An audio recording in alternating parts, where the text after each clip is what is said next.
There is a woman who has not lost a day since she was 14. Pick a date. Any date after 1980. A random Tuesday, 12 years ago. She does not sit and strain to recall it. It is simply there, already playing, in full color. What she wore, what she ate, which way the light came through the window. She is not remembering that day. She is living it again, right now, whether she wants to or not. This morning, you forgot where you put your keys.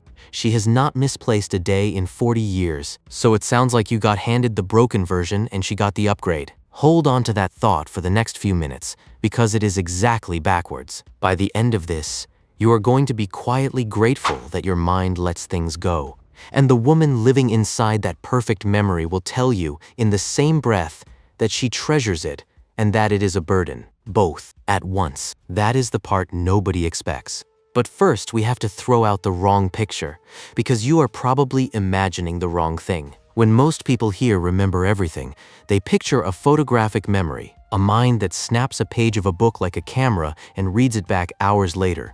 Flawless, every word in place. And here's the uncomfortable part. Decades of looking, and with a few notable exceptions, virtually no adult has ever been shown to have one. The closest real thing has a name, eidetic imagery, and it belongs almost entirely to children. Somewhere between 2 and 10% of them have it.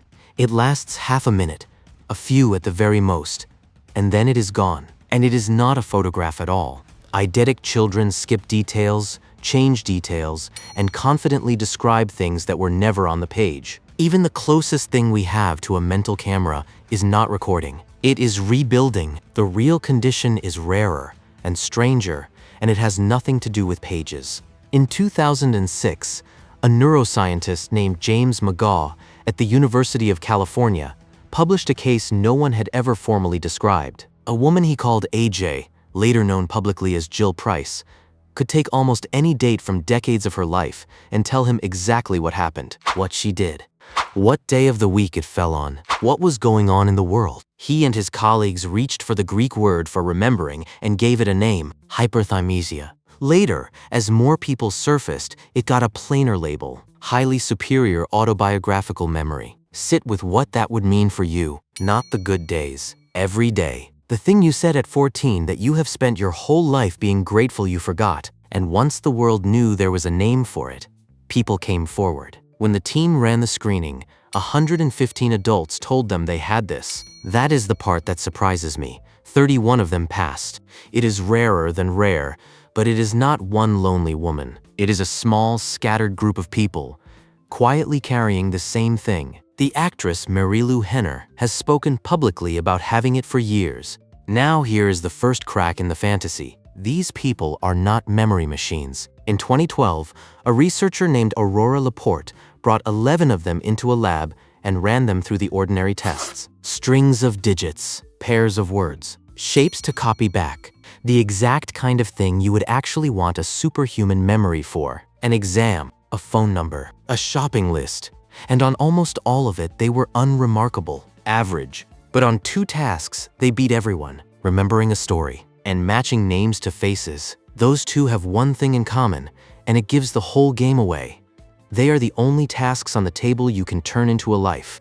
A story has people in it. A face belongs to someone. The researchers said it about as plainly as scientists ever do. Even the tests these people win can be viewed in a personal autobiographical manner. So they are not better at remembering. They are better at remembering whatever they can make their own. They cannot help you cram for an exam. They are people who simply cannot close the diary. And this is where the gift quietly turns into something heavier. For you, time softens things. The stupid thing you said at a party, the argument you lost, the person you had to say goodbye to, they slowly lose their sharp edges as the years go by. You feel that fading as forgetfulness, as a flaw. Hold that thought, because we are about to find out what the alternative costs. Ask the woman who does not get the fading. She told the researchers this. I only have to experience something one time, and I can be totally scarred by it. I cannot let go of things because of my memory. Read that twice. Not, I do not, I cannot. A song on the radio, a smell, a date glimpsed on a passing screen, and she is pulled back into a moment she never chose to revisit, and made to feel all of it again, at the original strength. When she first wrote to McGaugh, she did not describe a superpower. She wrote, "I run my entire life through my head every day, and it drives me crazy." She called it non-stop, uncontrollable, and totally exhausting. Not a photo album you flip through when you choose. A film reel with no off switch, running behind your eyes while you're trying to live. And she was not the first person to be trapped like this.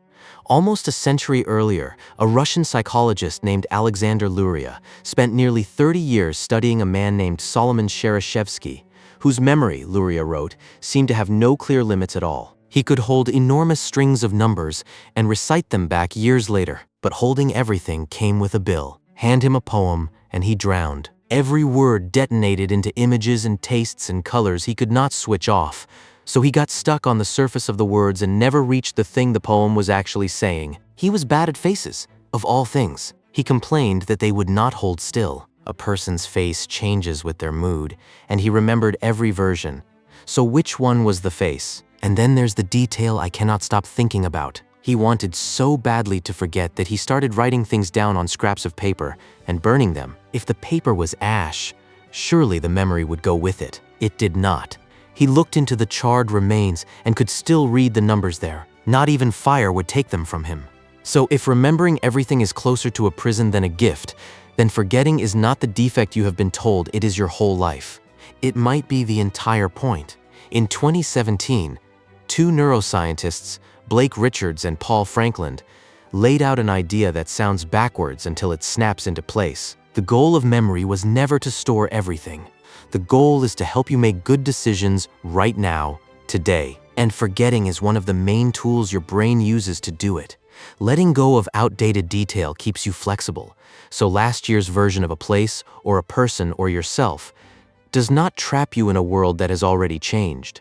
Blurring together 100 similar mornings is exactly what lets you keep the lesson they share and drop the useless clutter. You do not need to hold on to where you parked the car on every single day of the last 10 years. You need to find it today, and quietly losing the other few thousand parking spots is the thing that makes that possible. Your brain will even grow fresh neurons whose job is partly to write over old memories, on purpose. Forgetting is not the machine breaking down. It is the machine doing precisely what it was built to do, keeping you light enough and present enough to keep moving forward. Now, I have to be straight with you, because even this tidy version has a crack in it. It would be comforting to say that these people at least carry one perfect, true record of their lives. Even if the weight of it hurts, they do not. In 2013, a team led by Patihis tested these same people for false memories and found they invent them just as readily as the rest of us. In some cases more. They confidently recalled seeing news footage of a plane crash that was never actually filmed. Think about what that means. Even the single greatest memory on Earth is not a recording. It is a story, quietly rebuilt a little differently every time it is told. And we still do not fully understand why a handful of brains do this at all. Their scans show differences in regions tied to habit and obsession, but that is a clue, not an answer. The science here is genuinely young, and the honest researchers will tell you straight that they are still working it out. But the shape of it is hard to unsee once you have seen it. So the next time you walk into a room and cannot remember why you came, or a name sits right on the tip of your tongue and refuses to arrive, try not to be angry with yourself. That little blank is not a bug in you. That is your brain doing the hardest and most thankless job it has, quietly deciding what to release, so that you are not buried alive under the full, unedited weight of every single thing that has ever happened to you. And here's the thing I keep coming back to. Jill Price never asked to be rid of it. In the same handful of sentences, she told those researchers that her memories hold her head together, that she treasures them, good and bad, that thinking of them is soothing, and that the whole thing is a burden. All of it true at once. That is what a life without forgetting actually looks like. Nothing lost, and nothing ever set down. You were not handed the broken version. You got the one that lets you set things down.